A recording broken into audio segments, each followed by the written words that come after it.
Hello, my dear friends. Once again, I welcome all of you on Professor Dhanaji Arya English Dice YouTube channel. My dear friends, today's video I am preparing on the demand of the viewers. Yes, the confusions. Now, all of you have been enjoying the videos of all tenses, and just you are getting some doubts and the questions also, my dear friends. So, one of the doubts, this is, what is the difference between present continuous tense and present perfect continuous tense? मी करत आहे आणि मी करत आलेलो आहे.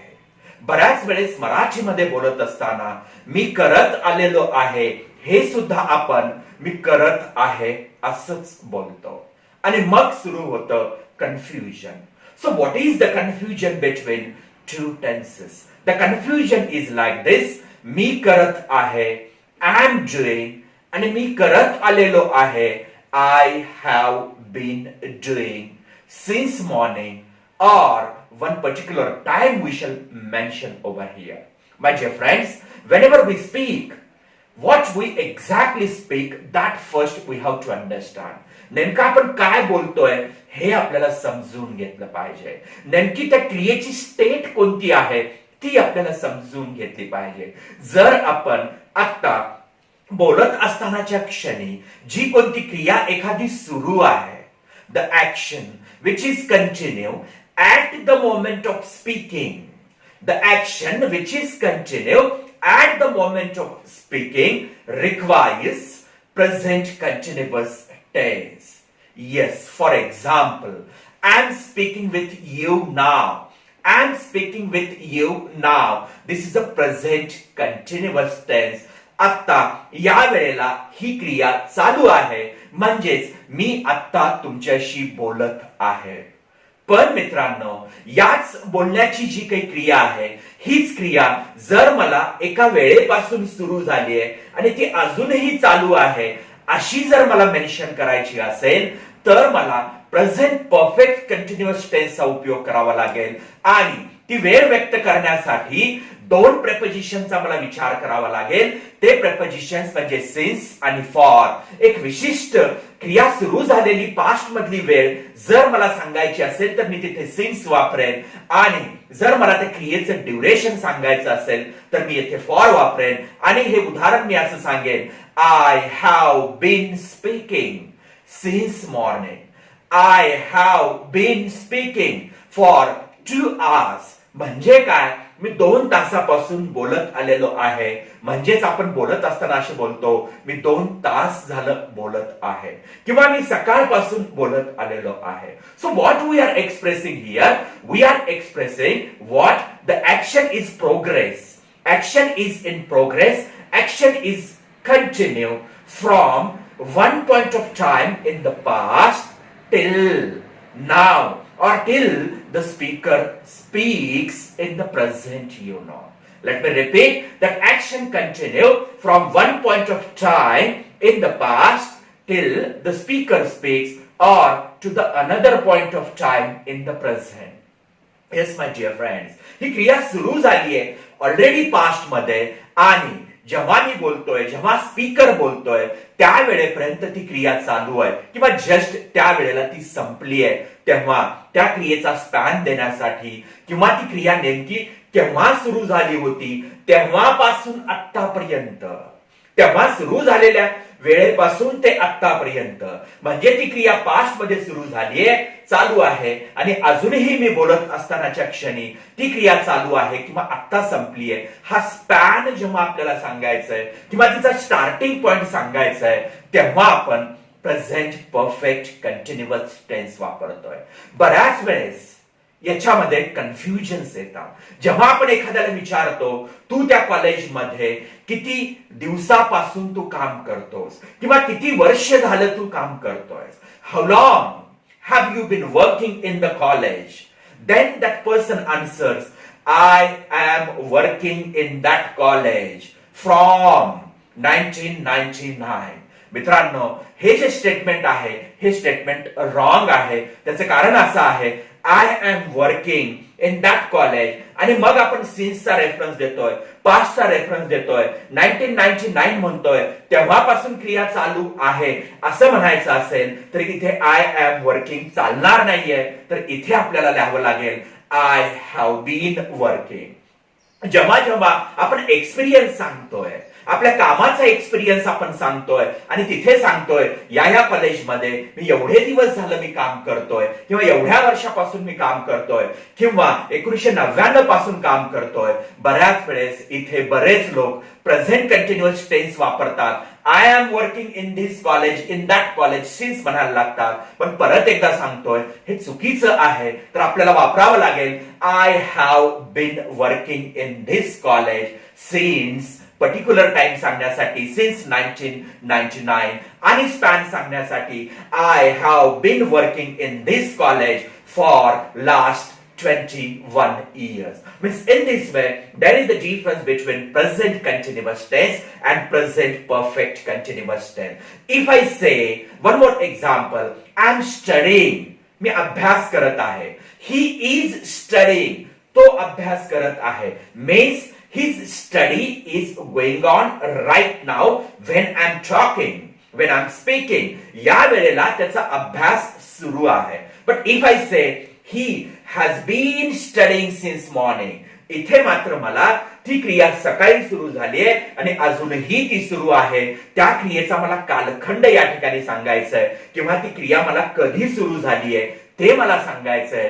तेव्हा मला have been, has bin आणि मग क्रियापदाला आयएनजी म्हणजेच प्रेझेंट परफेक्ट कंटिन्युअस टेन्स मला वापरावं लागेल. इथे प्रेझेंट कंटिन्युअस टेन्स मला वापरता येत नाहीये. One more example I'll quote in front of you. It's raining. It's raining. पाऊस पडत आहे. आता जर तुम्ही खिडकी काढलात आणि बाहेर तुमच्या घराच्या बघितलात आणि जर तुम्हाला दिसला पाऊस पडत आहे, फक्त आता चालू असणारी क्रिया तुम्ही फोकस केली आहे, miss you are telling that it's raining. But if you say पावसाचा कालखंड सांगताय, 2 तास झालं पाऊस पडतोय असं सांगायचं असेल, हे 2 तास झालं हे ड्युरेशन मेन्शन करण्यासाठी, किंवा 6 वाजल्यापासून पाऊस पडतोय हे सांगण्यासाठी आपल्याला प्रेझेंट परफेक्ट कंटिन्युअस टेन्सचा वापर करावा लागेल. म्हणजे भूतकाळात क्रिया सुरू झाली आहे आणि ती अजूनही सुरू आहे हे व्यक्त करण्यासाठी आपल्याला हॅव बीन, हॅज बीन आणि परत क्रियापदाला आयएनजी म्हणजेच it has been raining since 6 o'clock, किंवा आपल्याला असं म्हणावं लागेल it has been raining for last 2 hours. म्हणजे परत इथे आपण ड्युरेशन सांगितलंय किंवा क्रिया कधी सुरू झाली आहे हे इथे सांगण्याचा प्रयत्न केलाय. म्हणजे बऱ्याच वेळेस बोलत असताना मी करत आहे तेथे काम 2 वर्ष झालं आपण असं सहज बोलून जातो, आणि इथे मात्र इंग्रजीमध्ये बोलत असताना I am working in that institute for 2 years असं बोलायला लागतो. पण हे नक्की चुकीचं आहे. इथे आपल्याला नक्की असं वापरावं लागेल I have been working in that institute for last 2 years. अशाच पद्धतीने आपल्याला या ठिकाणी बोलावं लागेल. आणखी एखादं एक्झाम्पल आपण असं म्हणतोय, suppose somebody is speaking on the phone. जर कोणी फोनवर बोलत असेल, आता आपल्या समोर बोलतोय, तर सहज आपण म्हणतोय he is speaking on the phone. If mother asks, आई विचारते what is Raju doing, answer is going to be there Raju is speaking on phone. पण हीच क्रिया जर फार काळ चालली आणि तुमचं ऑब्झर्वेशन आहे आणि मग आपण राजूला म्हणतो राजू आता फोनवर बंद करणं, बोलणं, आता फोनवर बोलणं बस कर. त्याचं कारण असं आहे की तू 2 तास झालं कंटिन्युअसली फोनवर बोलतोयस. You have been speaking on phone for last 2 hours. खूप वेळचा बोलतोयस आता, तर फोनवर आता बोलणं तू बंद कर. म्हणजे या ठिकाणी आपण राजूचा फोनवर बोलण्याचा जो काही कालखंड आहे, ड्युरेशन आहे, त्याला अधोरेखित केलाय आणि सांगितलाय राजू आता बंद कर, खूप वेळचा म्हणजे 2 तास झालं तू बोलतोय. प्रेझेंट कंटिन्युअस टेन्स मध्ये असा कालखंड किंवा कधी क्रिया सुरू झाली आहे हे आपल्याला सांगायचं नसतं, तर आत्ता फक्त जी कोणती क्रिया चालू आहे, आत्ता बोलत असताना माझ्या डोळ्याच्या समोर काय काय होतंय याचे रेफरन्सेस देण्यासाठी आपण प्रेझेंट कंटिन्युअस टेन्स वापरतो. म्हणजेच एम, इज, आर आणि क्रियापदाला आयएनजी अशा पद्धतीने आपण प्रेझेंट कंटिन्युअस टेन्स वापरतो. फॉर एक्झाम्पल आपण असं म्हणतोय he is playing cricket.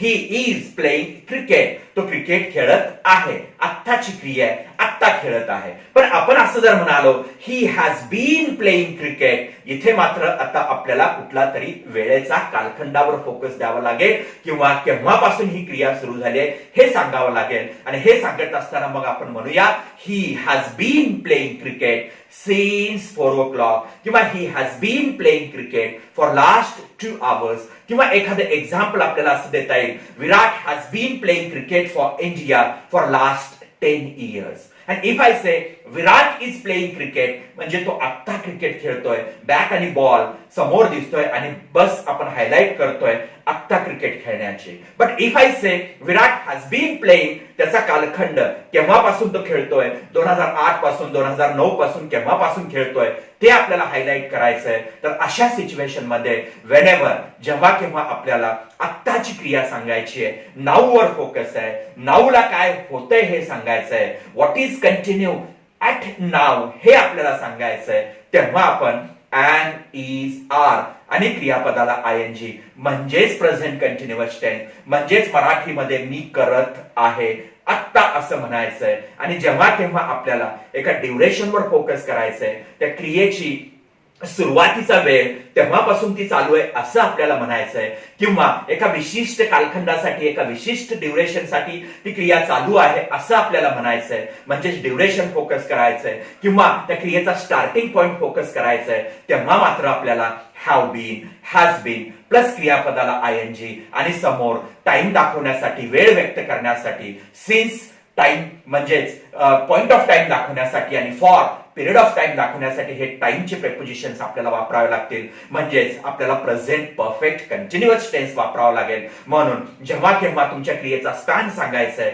Duration सांगायचंय मित्रांनो, किंवा ती क्रिया केव्हापासून चालू आहे ते तुम्हाला लॉंग बॅकचा एक पॉइंट ऑफ टाइम सांगायचंय, तेव्हा तुम्ही प्रेझेंट परफेक्ट टेन्स वापरा. जेव्हा तुमचा एक्सपिरियन्स सांगायचंय, खूप वेळचं तुम्ही काम करताय आणि आता थकलाय हे व्यक्त करायचंय, खूप वर्षाचा तुमचा अनुभव तुम्हाला शेअर करायचाय आणि म्हणताय मी त्या वर्षापासून आतापर्यंत शिकवतोय किंवा मागच्या खूप वर्षापासून मी शिकवत आलेलो आहे, मला आता कंटाळा आलाय, मी सकाळपासून अभ्यास करतोय, मी त्याच्याशी फोनवर 2 तास झालं बोलतोय. अशा पद्धतीने जेव्हा ड्युरेशन तुम्हाला हायलाइट करायचंय किंवा त्या क्रियेचा स्टार्टिंग पॉइंट तुम्हाला हायलाइट करायचंय, तेव्हा मात्र प्रेझेंट परफेक्ट कंटिन्युअस म्हणजेच हॅव बीन, हॅज बीन आणि क्रियापदाला आयएनजी आणि समोर टाइम दाखवणारे 2 प्रिपोजिशन सिन्स किंवा फॉर.